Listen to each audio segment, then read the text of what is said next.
Little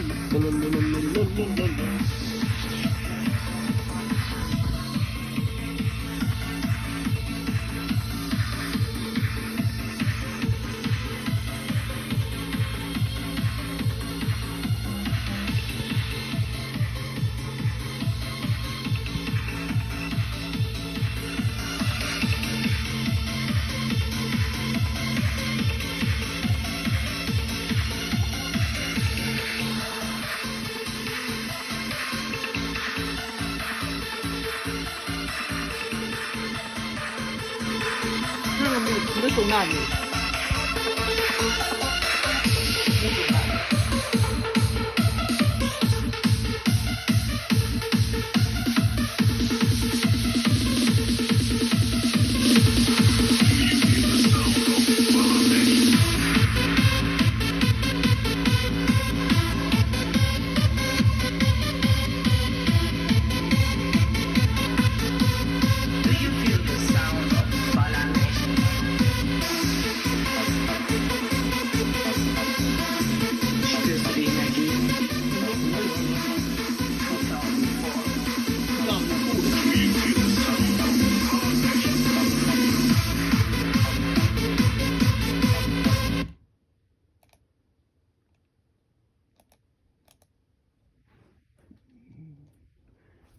What the hell did it come up on this? These bikes are so stupid. I've been ordering a lot of bikes just because I want a couple more bikes. And one of them, the stem is a little too tight. The seat post or whatever. Or maybe it's not called a stem, post. The seat post. And then that other bike, 24 inch. See, I want a 24 inch and then like a 29 inch. Because I already have two 26 inches. But the seat post is too thin on that one bike, and then the other bike it's too thick. I mean, it's not that damn hard. It shouldn't be so thin to where it rattles. So I mean, I don't trust it. That silver seat post that came with that bike that I just bought, the 24 inch, it's too thin for the, you know, it's just too thin. They needed to make it a little thicker. And then that other bike, that was almost a $500 bike. I'll probably take that one back because I thought it was going to be 29 inch tires. It's like a 29 inch frame, but 26 inch tires. And I wanted 29 inch tires. I didn't realize it was going to be 26 inch tires. So I'll probably return that one. But that one, the black seat post is too tight.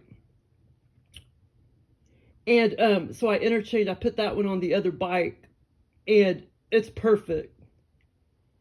And then the silver one, that was to the 24 inch. I put that back on that 29 inch frame one, and that seems to be perfect. But if I return it, I need to, you know, put the original back in there. So I don't know. I might just keep both. I don't know. But I think I'll return that one because, like I say, I wanted the 29 inch tires. But I found this other bike on Amazon, and it was $100 and some bucks with $60. Well, I think that's why they made it so cheap, because whenever they have to charge you $60 to $90 to ship it, they go ahead and make the bike really cheap. It was only like $100 and some bucks, and I could tell, but it was $60 delivery fee. And I could tell by looking at it that that bike is worth every bit of $210. And I don't know if it's actually going to be a 24 inch frame, so to speak, but it has, what do you call it? Fat tires. It has fat tires on it. And, but even if it's 24 inch, it should fit me just as long as I jack the seat up. I just want to see what it's like to ride a slightly bigger frame and a smaller frame bike. But actually, I measured that old Mongoose is a 26 inch frame and tires. But because the handlebars are kind of, you know, extended out, I measured that, and then I measured the that yellow one that I got. That's like a 29-inch frame, and I noticed it was about the same. You know, so it's really the reach. At first, I thought the reach seemed way too big just by looking at it. But then I realized, well, that other one, if I measured all the way where you put your hands from the seat on that mongoose, you know, it looks like, I mean, it seemed like that was almost like a 29-inch reach or whatever. But yeah, it's kind of weird. But the 24-inch, all I got to do is I just got to work on the front brake. I'm just about done with that, and then I'll try to ride it. But I don't like those stupid quill stems either. Those quill stems seem kind of El Cheapo. I don't like them, and I don't really trust them. There seems to be a lot of those with the 24-inch kids bikes, because basically 24-inch is basically more for like kids. But yeah, it almost seems like my knees are gonna hit the handlebars or something, but I don't think they will. But I'll try to ride it tomorrow. The back brake was fine and everything, but it was the front brake. I just had to look at a video just to make sure I was getting it all right. And now all I got to do is just line up the brake pads. But yeah, I could tell instantly when I got on that my old bike, the Mongoose with the real knobby tires, compared to the Mirax Finesse, which doesn't have the real knobby tires. Oh, you can feel it instantly, the difference. So it's just kind of fun to ride different bikes, you know. It's just like riding different motorcycles. But that new bike that I just ordered, it's a yellow bike too, like that other big one that I ordered. That what was it called? Xfinity or something like that. I never can remember the name, but it was almost $500. And I mean, but it does look like a pretty decent bike. But if I'm going to spend that much, I may as well go to a bike shop, spend $100 more, and get a $600 bike. But that one that I just ordered, I'm probably definitely going to keep that one, because it comes with the non-quill stem, both disc brakes, which I really don't like disc brakes. I like the other ones better. And then it comes with the knobby or the fat tires. So that's going to be kind of fun, riding on real fat tires, 3-inch tires. It's going to feel different. But okay, so what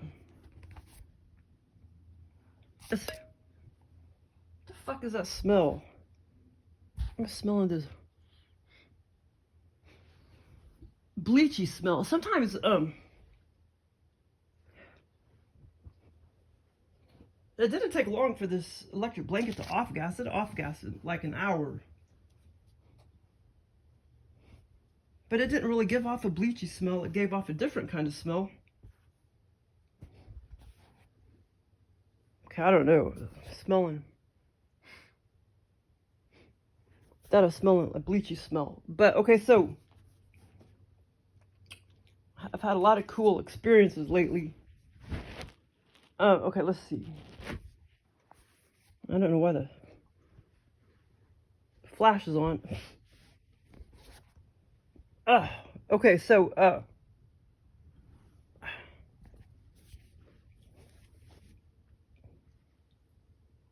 tornado in a... Yeah, so a few days ago, I was walking around this restaurant, and it was like I worked there at this restaurant. And you know how sometimes you go into the restaurants and the doors are open and everything? Because it was like nice outside. It was like it was like a nice sunny day until a tornado whipped up. But and it seemed to be about 4 o'clock. But it was like I worked there at this restaurant. And I was walking around the restaurant. I'm not sure what town I was in, but the energy was awesome. And there was, I was working with 4 or 5 other employees, and I was just kind of straightening up the tables and busting the tables and stuff. And now this was like a virtual reality experience. It was like, it felt very, very, very real, which most all of my experiences feel very real. But this is more like a virtual reality experience. And these experiences are a little bit quicker, but still I could tell it was kind of created more artificially compared to like feeling like 3D, but it still felt very real. And so the doors were like open and everything, and we were getting a nice sunny breeze. It was 2 big old wide doors, and I was busting the tables and everything. And the next thing I know, a tornado whips up, and that tornado, I looked out the doors and I was telling the coworkers and stuff, I was like, oh my God, that tornado is coming straight at us. And I was so I hunkered down, where one of the tables was, like on my knees, and I was just sitting there waiting for it to suck us up, because and I didn't know if I was gonna die or live, but I knew it was gonna hit us, and because it was right in our path. And so I was just hunkering down, like, you know, kind of scared and everything, and then when it started hitting us and stuff, well, then I woke up. But it was pretty cool. It was pretty real. And that's not the first tornado experience that the aliens give me. They've given me many, many, many, many virtual reality tornado experiences. But it was a pretty fun experience. I mean, it came straight at us. It hit us. But I didn't feel myself being sucked up. I guess I woke up before that part or whatever. But I knew it was going to hit us. It came straight at us. And, okay, so, this other experience. Oh, and this one channel, they're always, I think it's on Saturday nights, or either Friday or Saturday nights, they're always talking about, it's some kind of tornado show. So that could be why I got that experience. But, and then, I was reading about roofs and stuff, like metal roofs and all that, and in real life. And then I had this funny scenario. I probably already forgot, like, like some of it. I don't know. It wasn't a very long experience. But so I was like in there in the kitchen, and I looked up at my ceiling, and it was like the let's see how to explain it.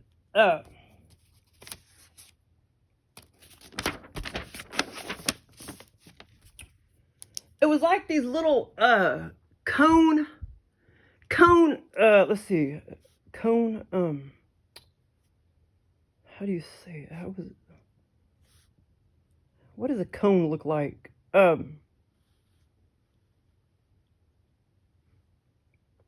Like these little cone shapes, like there's many of them all over the ceiling, like coming down from the white like ceiling. And a lot of the not asphalt, what do you call that? The plaster and shit. The drywall and plaster was like kind of all like coming down, you know.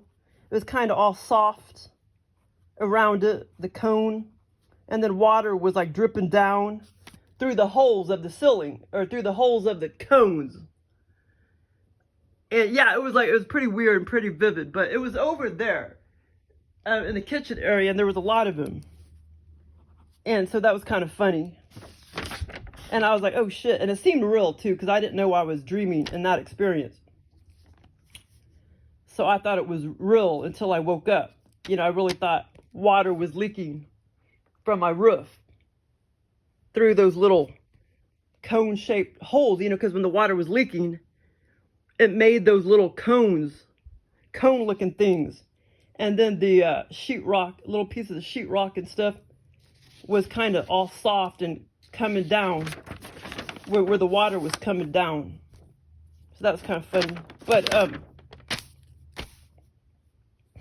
okay, and then this morning, well, I think I had more than one, but I can't remember the other ones because I kind of slept like shit.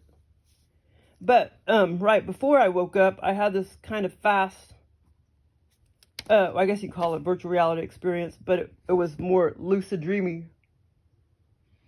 And oh my God, the energy was freaking awesome too. Like I say, most of these experiences, the energy just feels so awesome. Like, I mean, just awesome. It doesn't feel anything like 3D. So all of a sudden, I was walking down this neighborhood, in a strange neighborhood, in a strange town.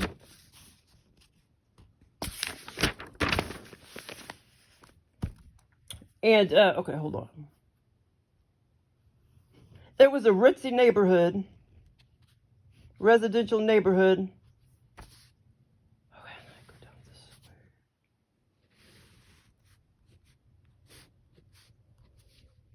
And we could just pretend like, I guess we just pretend like that's north.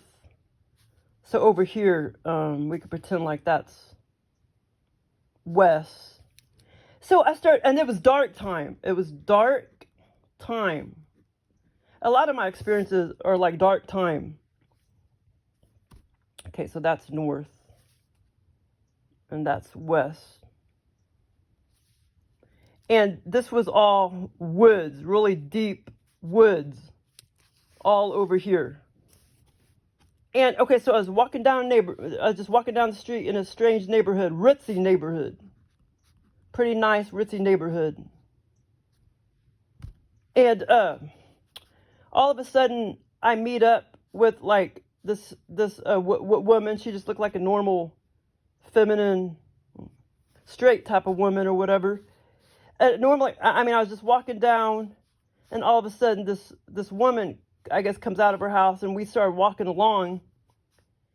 And I remember thinking, she's going to think that I'm trying to mug her or something, because it was dark time outside, and she didn't really know me or anything. And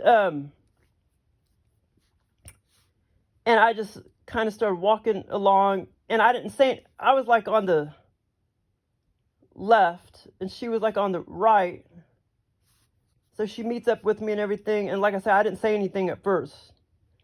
And I just remember thinking, okay, she knows that I don't belong in the neighborhood, and she's going to think that I'm going to mug her or something, because I was kind of like a stranger to that neighborhood.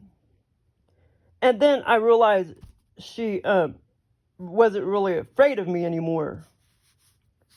And then I told her, I said there's a lot of creepy energy coming from those woods over there. And this was all very deep, woodsy area, this whole area. Very thick, deep, woodsy, many acres of land over here that was all woods, no houses or anything. This was west. This is all woods. This was all, like residential houses. The ritzy houses and stuff was all right here and along here. But over here was nothing but creepy, and I told her, nothing but creepy energy coming from those woods. And she agreed with me. She said, yes, you're right. Okay, and here's where the other part gets really kind of weird. And I'm not surprised I had a weird dream or whatever this morning, because I kind of slept like shit. When I sleep like shit, I kind of have weirder experiences. Okay, so I actually been sleeping like shit many days. So then this is where it gets kind of weird. So we start walking, and I could feel like the deep, creepy energy and stuff over here. And so then we started walking, and she could too and everything, and she agreed with me. And then so we just kept walking, and over here is like a big old dumpster. And dumps, how do you spell it? Do you Okay, and then as far as I remember, there seemed to be like two of them, like one here and then one there. And this is the one, she went and opened it up, and there was all these like three different sizes and shapes of sheet metal, pieces of sheet metal, like, 3 feet by 2 feet, and some of them are all crumpled up and stuff. And this whole damn dumpster, the second dumpster, was filled full of like sheet metals and stuff. And she opened it up and she said something pertaining to the fact that, she said something like the people in the neighborhood were using all these sheet metals to kill people. And I remember looking at it was filled full of, sheet metals and stuff, different crumpled up sizes and, pretty big pieces of sheet metals and stuff. And she said, either ex-residents or residents or something like that, or previous residents of the neighborhood used to use those sheet metals to like kill people. Yeah, it was kind of weird.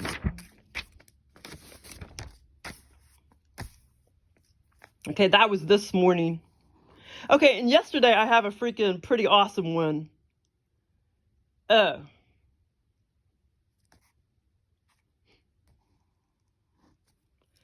so basically, and I haven't had an experience like this in a while, but normally at least once a year, where I'm walking around SMSU campus.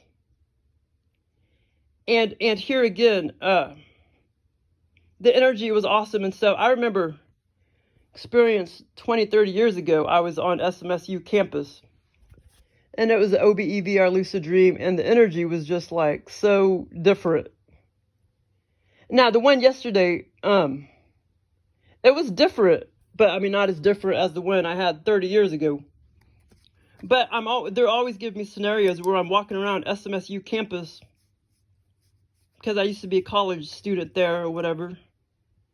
And so, I get a lot of experiences, OBEVR Lucid Dreams and everything, walking around campus. So I was walking around, and in the scenario, it was, about exact replica of the terrain and everything. So it just kind of started off, oh wait, hold on. There's one part coming back to me. Hold on. Oh yeah. Okay, that part just came back to me. Okay, so yesterday morning, basically, I started off walking around the campus for a few minutes or whatever. Or actually, I wasn't.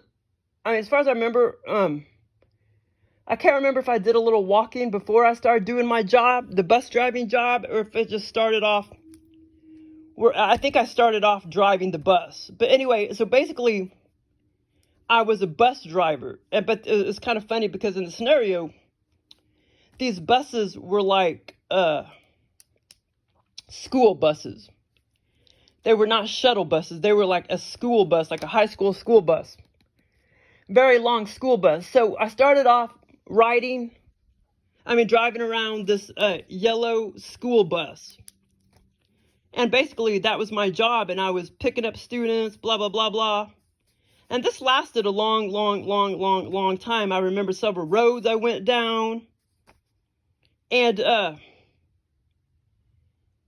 can't remember at first how many, I can't remember exactly how many people were on the bus, but at first there was quite a bit of people. I would say at least 15 to 20 at first. And then towards the end of the scenario, it seemed like it got fewer and fewer, like maybe a couple. 2 or 3 or whatever. And so I started driving around the bus and dropping students off, and blah, blah, blah, blah. And there's this one woman in the scenario, in real life, her name is Holly. And I used to work with her a long time ago. At the job where I work now, I used to work with her in Kansas City. And in the scenario, it was like we were like very, very, very, very, very, very close friends.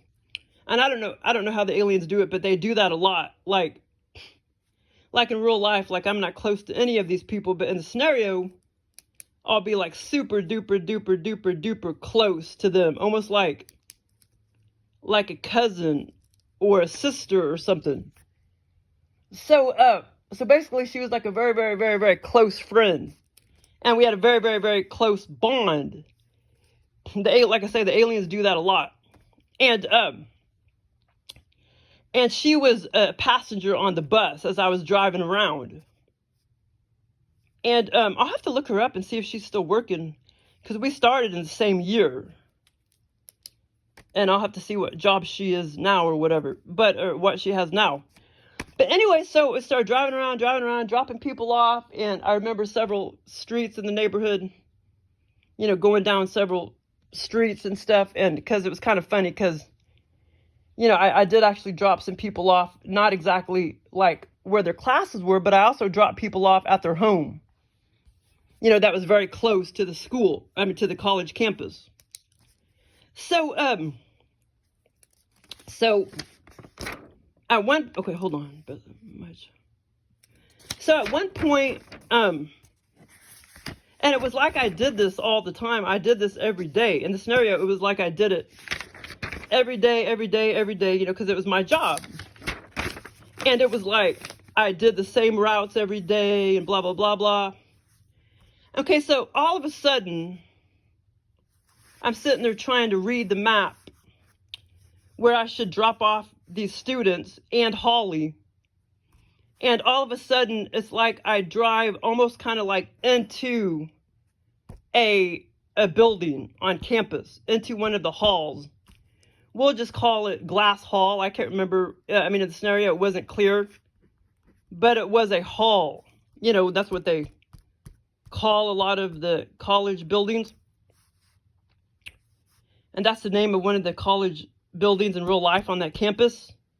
So I basically drove this fucking bus into this hall, into the whole damn building. And I come at a standstill because there is a big balcony right here.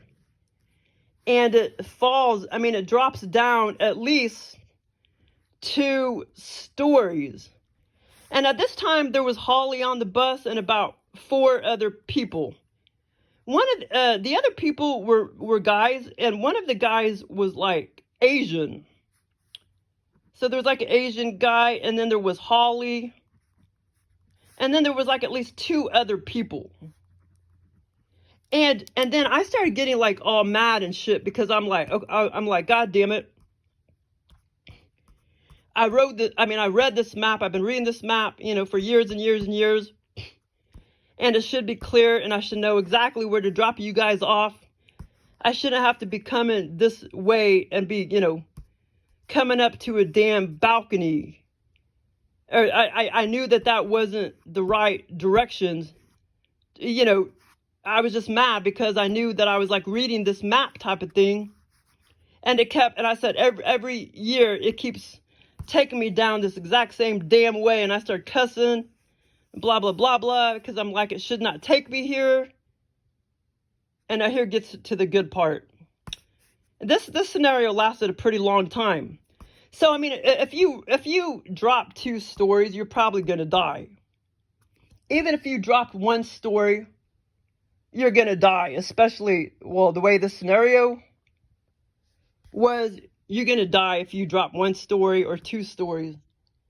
Even if you dropped half a story on your butt like that, you're probably going to die, even half a story. But anyway, so it was at least 2 stories down. And here's the freaking, you know, silver, and there's another scenario trying to come back to me from this morning, but that's okay.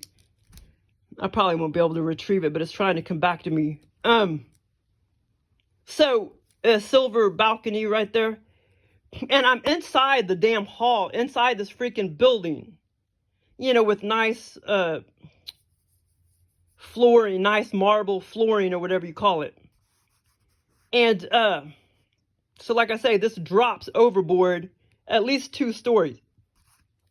And so when I drove the bus, this big long yellow school bus, and I used to drive the shuttle buses on campus a long time ago in real life. So I started driving the bus, and here I am inside this damn building. And like I say, I started telling the passengers, like, this is bullshit. I've been doing this, year after year, and every time the map, the directions is wrong, the map is wrong, and it keeps taking me down here to drop you off right here. And here's where it gets good. Okay, so, and Holly and the Asian guy and the one other guy, they seemed to didn't mind. They're like, oh, well, that's okay. We're just going to hop over and just fall on our butts. We're just going to jump over, and we'll just make it down that way. We'll just jump over and just land right on our, asses. That's what they did. They hopped over, landed right on their ass. Holly jumped over. The Asian man jumped over, and one other guy hopped over. And that was the whole goal. They landed right on their ass. And I even saw them land right on their ass. And I'm like, and I knew that I kind of needed to do that too if I was going to, I needed to go where I needed to go. I needed to be where they were, down below for whatever reason. And I knew that I needed to do that as well, but I was like too scared. I'm like, I'm not doing that. I was just kind of like, I'm not doing that. That seems too dangerous. So I never did hop overboard, but they did.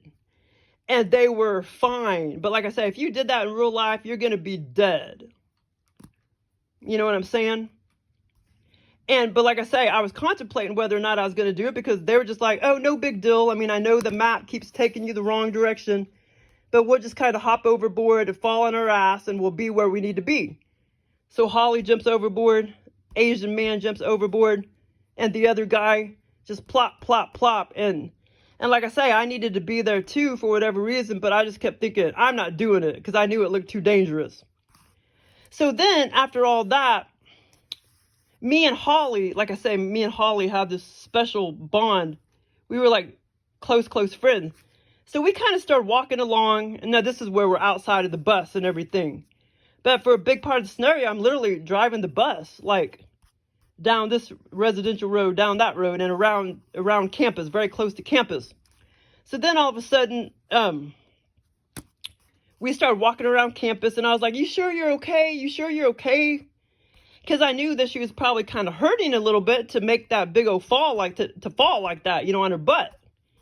And she's like, oh, like my side hurts a little bit, but she was fine, She was just like, my side hurts a little bit, and I was just kind of like, are you okay? Are you okay? She was like, my side hurts a little bit, but I'm fine. And so then we started walking around the grassy, and it's sunny and everything. We started walking around the grassy area of the campus over here. And this is where I started observing people. They were sitting around on blankets and stuff, and they were having cafeteria food delivered to them. So basically, waitresses and stuff worked in the cafeteria, which was over here somewhere. And they literally walked a long distance to give them their food, to the students that were just sitting around on blankets on campus, on the ground, doing their homework and stuff. And I used to see that all the time, people just sitting around, on blankets and shit, studying and stuff. But the false part is, they wouldn't really deliver your food to you in real life, but in the scenario, they did. And I started having these thoughts like, oh, for some reason I started having these thoughts like I knew they started to do that. I knew they started to do that after COVID. That they started to deliver the food to you, because I guess, or to the students, because I guess they figured, maybe it's more sanitary, because the students wouldn't have to go into the cafeteria. The waitresses would just walk a long distance, and take you your food, sitting around on blankets around the college campus, because that's more sanitary. But anyway, that's kind of funny. But that was a trippy experience. And that's not the first time I've had experiences exactly like that too, about the balcony and going overboard, several stories and shit. The aliens do that shit all the time. And, Goody!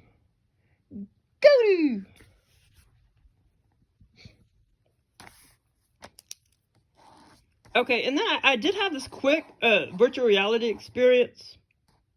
I gotta hurry up.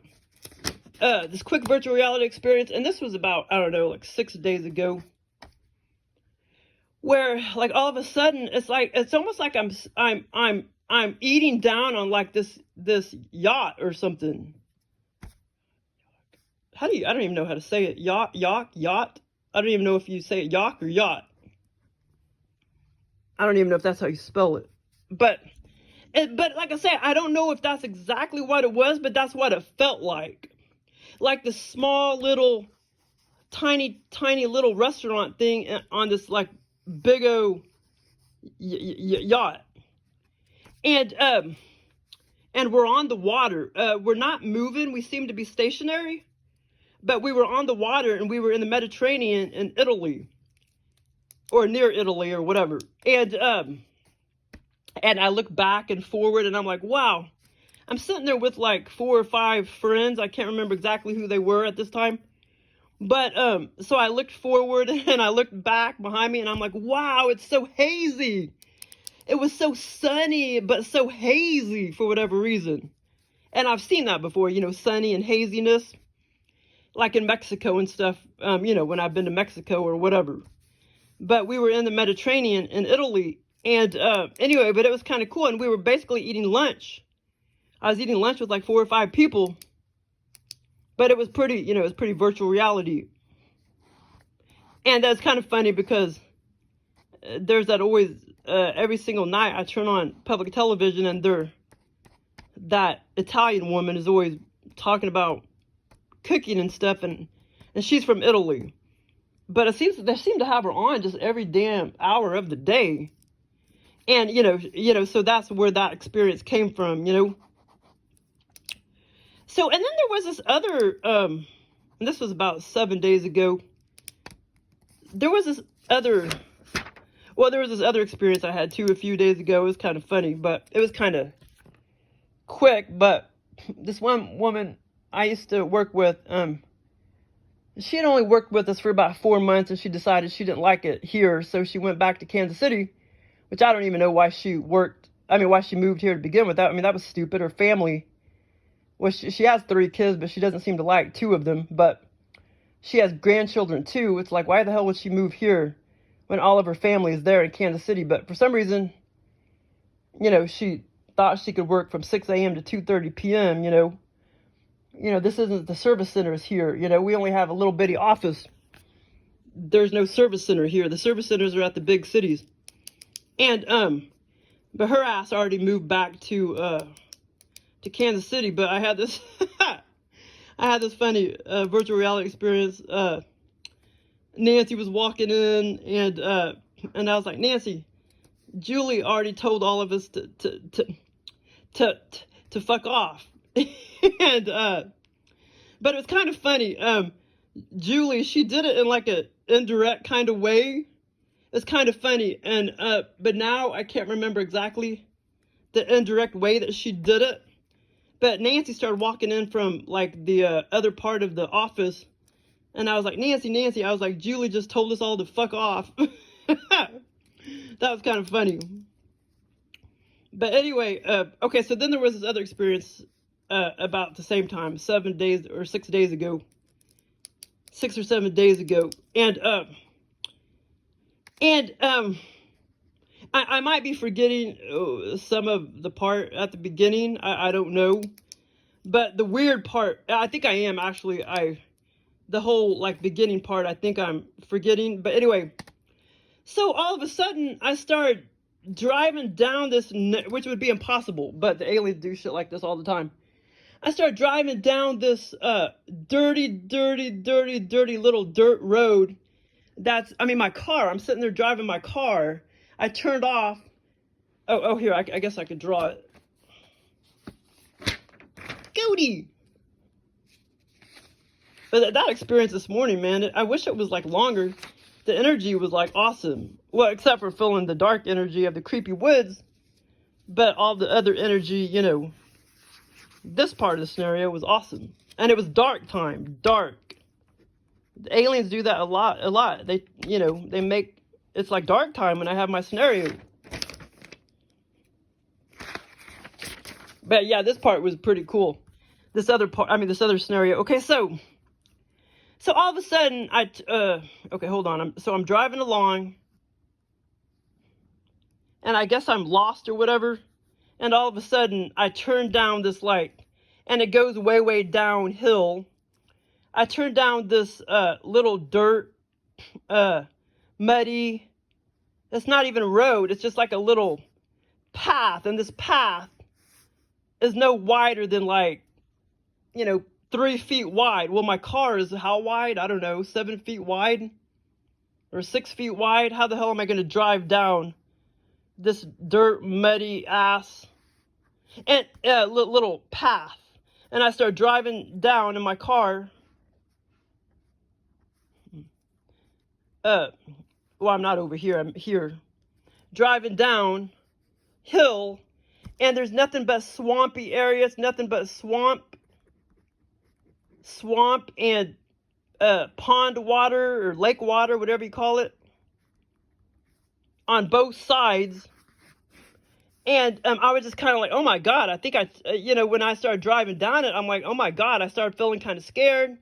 And I started thinking like, wow, like why the hell did I go down this, this road? I knew that I was on the wrong path.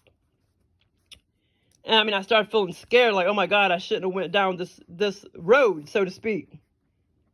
And then the next thing I know, all of these freaking crocodiles, man.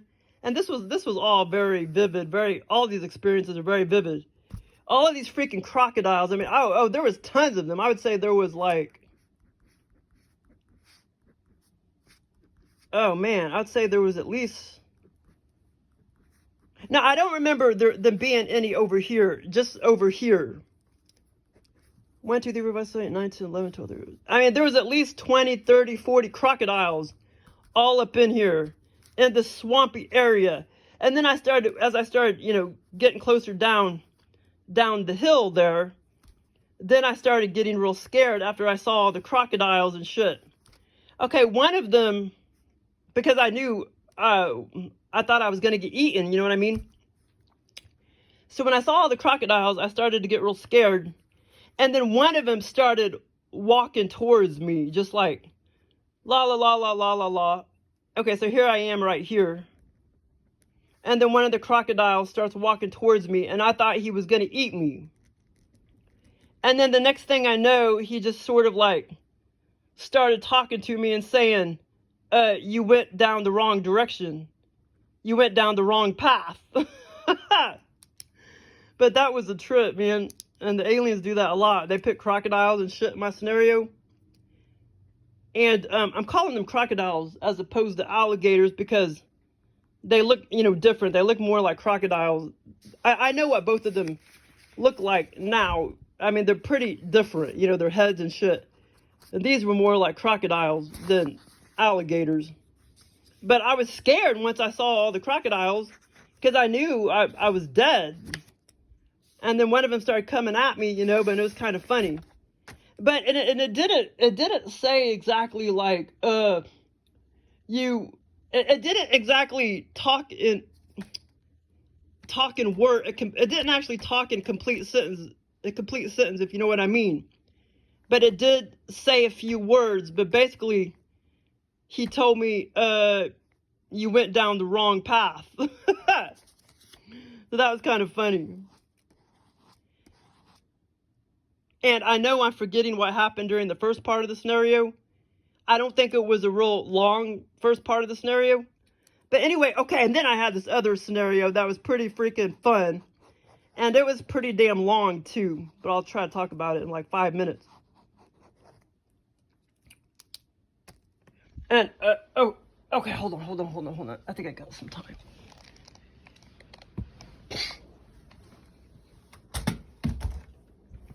Okay, Truman's been out since like 9:40, no, probably about 10 o'clock, 10 a.m.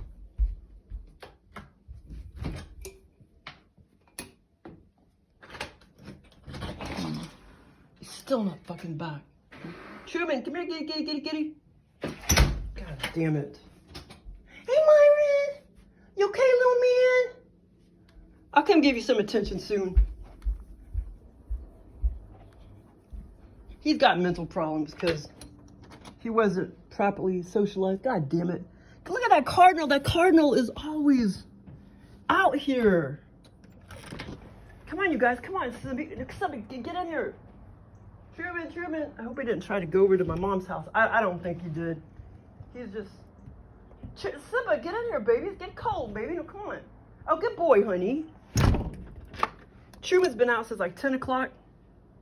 But it's been very, very, very, very windy. And all those smells, you know, gets them all excited and crap.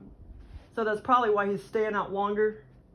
But hopefully he didn't try to go to my mom's house, which I don't think.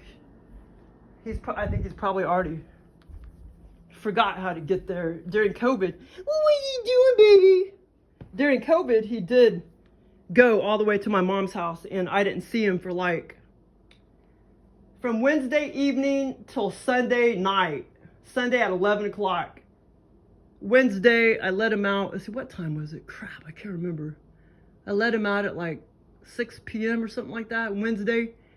And he went all the way to my mom's house, and I didn't see him again until Sunday at 11 p.m. And the neighbor saw him over at my mom's house, near my mom's house, down the street, I mean. And so he called my mom up, and then my mom brought me Truman. But I don't think, he's never done that again. Okay, I'm just about done. Sorry, Goldie. Okay, so, this other experience, I was basically in, you can smell this ink in this pen, gross. I was basically in Mexico, and, Goldie.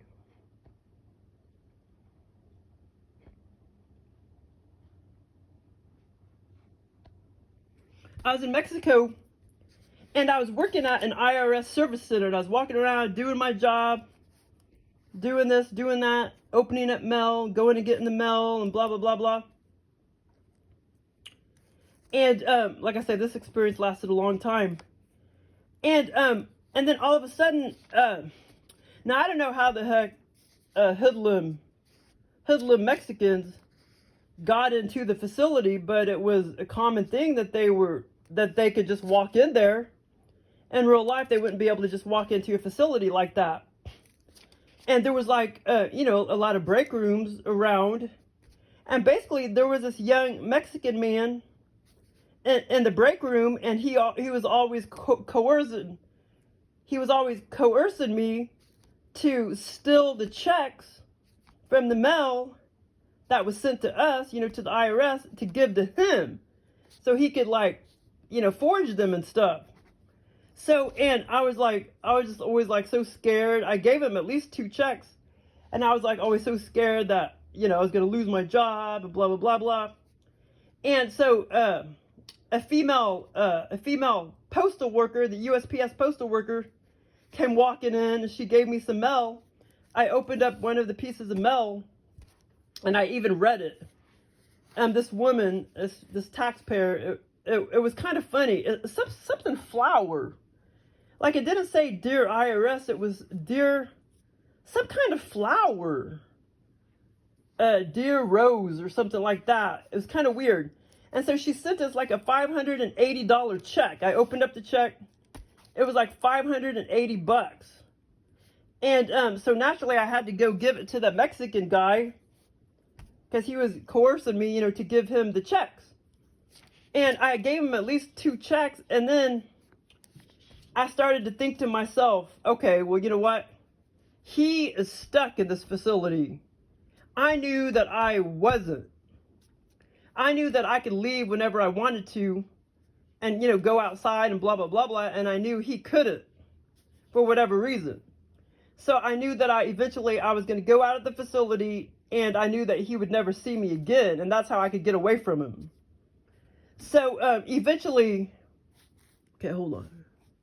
This scenario lasted quite a long time. A lot of the scenario was I was walking around and doing stuff like seeing to the people, you know, seeing or showing people to where their space was at, where they were going to be working, you know, showing them to their cubicles and all that. But so eventually, so from the Mexico Service Center, I ended up in Los Angeles, and that's where my mom was going to pick me up and everything. And that's when I knew that you know, that I didn't have to be coerced anymore to giving this man these checks. And this guy was young. I mean, he's probably just, you know, 28, 30 years old. And this Mexican man, but for somehow I knew that he was stuck in there and could not just leave whenever he wanted to, but I could. So that's when it dawned on me that, hey, wait a minute, I can leave this facility whenever I want, and he's not going to know where I go once I leave. And that's when I knew I could get away from him. But so yeah, so I was at the Mexico IRS Service Center, and then from there, you know, it wasn't very far to Los Angeles, and that's where my mom was going to come pick me up. But basically, I worked at this IRS Service Center in Mexico. And but anyway, there was, well, I don't know, it's kind of hard to say the layout, I guess, but